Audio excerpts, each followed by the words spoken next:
I definitely did not expect the crazy swings that we got at Maple Hill, but my goodness, both the winners for MPO and FPO were very unexpected, and I cannot believe who choked and who won. Let's get into it.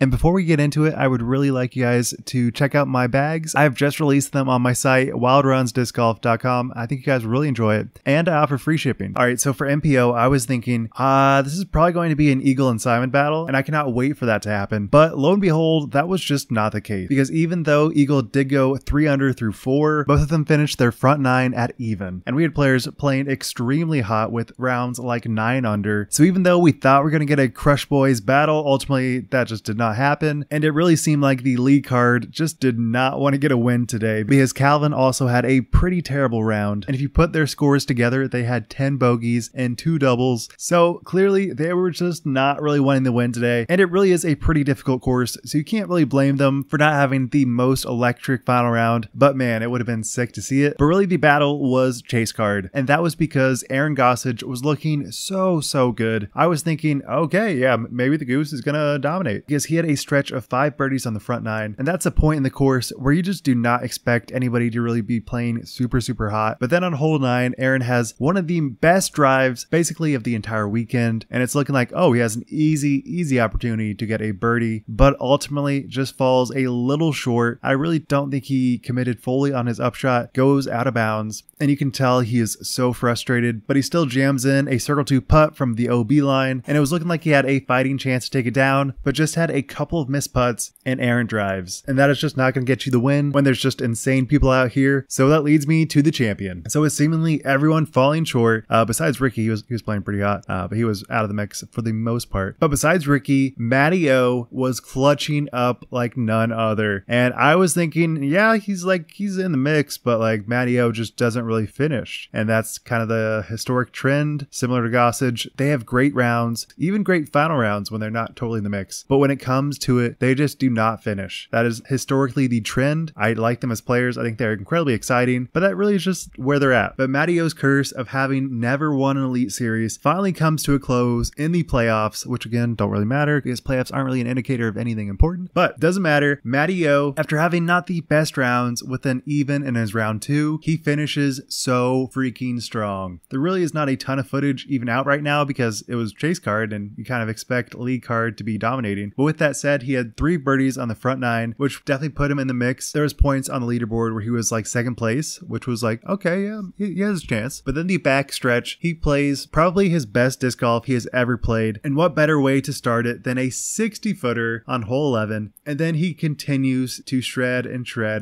with circle's edge putts, a decent circle 2 putt on hole 13. And what seems to me to be the most incredible part of this is that these shots require so much focus and dead straight accuracy, or even some crazy turnover lines. And these are shots that you can't really like half run. Like you have to be fully committed, and if you do fully commit, you still have the chance to hit like the first available and be super short. So to totally destroy the back 9, it really shows its elite level performance, which we have seen in the past, but we just have never seen it in a full tournament. So Matty O ends with 7 freaking birdies, and then hole 18, he probably could have maybe tried to run it. Didn't really matter. Pars out, gets the win by 4 strokes, but it was even weirder because there was like lead card that still had like 4 holes to go, but there was like basically no way anybody was even going to come close unless they like aced it or eagled. So Matty O was basically crowned a champion a long time before he actually was crowned the champion, which was also kind of hilarious. And you can tell all the players are just so excited for Matty O. He's a great guy. He's been in the mix so many times, been playing since like 2005. I think it was actually quoted, this is something like 20 years in the making because he's been a pro for such a long time. And it really seems clear to me that this is his best disc golf. I was watching him at Worlds and he was looking so freaking good. Like hole 16 at Fox Run, I just really feel like he has the confidence and distance that you need to be an elite level pro. And what's more than that is having that dead center accuracy for every putting, especially circle's edge, because so many players, especially like Calvin and Gossage, they seem to kind of crumble in that final round with putting. But Matty O is doing such a good job. There were so many putts that if he missed, he's going LB. But he had such a good mental state. He had a very good spin to his putt, and it felt like it was going nowhere but dead straight. He definitely has potential to get more wins in the future. This is not a weird happenstance. Sure, Eagle didn't play the best. Sure, Simon kind of choked a little bit. But I think all in all, this was probably going to be a Matty O win, regardless of how well Eagle was playing, because this course is just so difficult, and it is very hard to come by a clean round. There was basically nobody that had no bogeys throughout the entire round, besides like Haley King in her final round. So speaking of Haley, let's get into FBO. So I gotta say, this is by far what felt like the most fluky of tournaments. There was swings left and right. I would check UDisc, and it would almost feel like a completely different tournament. You had scores going up and down and up and down, and you had Kristin being like 4 strokes behind, and then you had Kristin being ahead by 4 strokes. Like, it was just utter madness. But let's start out with Evelina. So Evelina played probably her best tournament so far. She did not win, but she still finished with 78% circle 1, which if you recall previous tournaments, she was putting like 20 to 30%. So to finish with 78% is just insane. And if you look at her putts, she is definitely performing much more confident, smooth putts that just feel like they have a lot more certainty to go in. And I really think this is the new era of Evelina. Sure, she is a little bit sporadic where she gets a lot of bogeys, like especially in round 3. If she has any kind of wind or disturbance, she just is not going to play the best. But assuming good conditions and she's feeling confident, she's probably just as good as Kristin on some days. So with her great accuracy on this course, she finishes with 4th place and 4 strokes back of the lead. Next up, we have Owen Scoggins. And I definitely considered her to be a non-threat, not really important because she was just not doing so good after round 2. But then the crumbling of everyone else happened, and Owen was looking pretty good with 73% circle 1 and 50% circle 2. Not great circle 1 numbers for Owen, but still insane stuff from circle 2, especially hole 6, where everybody but Evelina made insane circle 2 putts. So all in all, Owen played a phenomenal final 2 rounds, and especially with her injury, I think this is a great finish for her and really shows that she can be in the mix regardless of what terrain it is, what the wind conditions are, and it really shows that even if she is out of the mix a little bit, she will fight back hard to get back in it and never gives up. And even after probably one of the weirdest events we've seen from Owen, like hole 11, where she missed 3 circle 1 putts, which you just don't ever really see from her, and with her only losing by 1 stroke, that one hole cost her basically 3 strokes against the leader, and to me it seemed like a focus issue where she just was not dialed in. But with that, let's move on to the top 2. So even though one of these players is tied with Owen, I think they're entirely different categories. So we have Kristin and Haley. So I gotta say, these are just not great performances from Haley and Kristin, and the reason that I say that is because round 3, they both finished 4 over, and their putting was about identical with 67% circle 1. And both of these people are very capable of getting much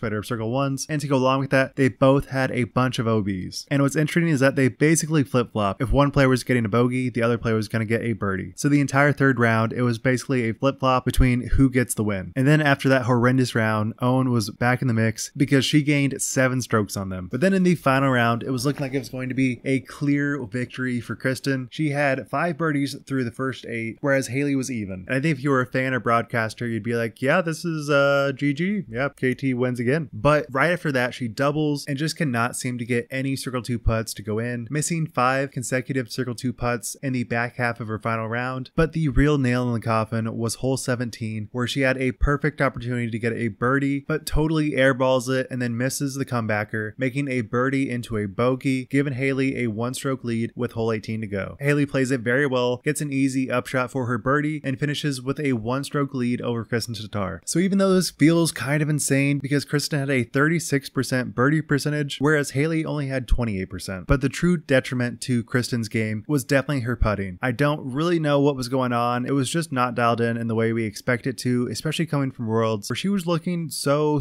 good. But also, we have to definitely point out that there was just a ton of unlucky breaks for her. There was so many points where she just had a putt roll 60 feet past the basket. She misses her comebacker. It happens. Hole 9, she throws OB and then has a pretty good looking putt, but it bounces off the basket, rolls into the water. She gets a double. So even though she's got 2 rings to flash, she was just not able to flash them enough. Finishes in 2nd place, which is still an insanely good finish. But Haley King is your champion with a 7 under, which doesn't seem like it's that good. But I think with the windy conditions and new layout, it really is a great score, especially with all these potentials for OBs and hitting all these trees. And Haley King really is one of those players that can win every single weekend. There is no course that she is incapable of winning. It really is just an issue of consistency. She's definitely one of those players that is just birdie or die, and she definitely had a more conscious approach when it came to this tournament, and she just focused on getting pars, which allowed her to not get those crazy numbers that so many other people got. So with that said, what do you guys think? Were you shocked by the insane finishes? I know I was. And what do you guys think about hole 9 after we've played a full event here? I'd love to know. And with that, thank you guys so much for watching. Be sure to check out my bags. I will link them down below. Make sure to subscribe. Wild Runs signing out. Peace.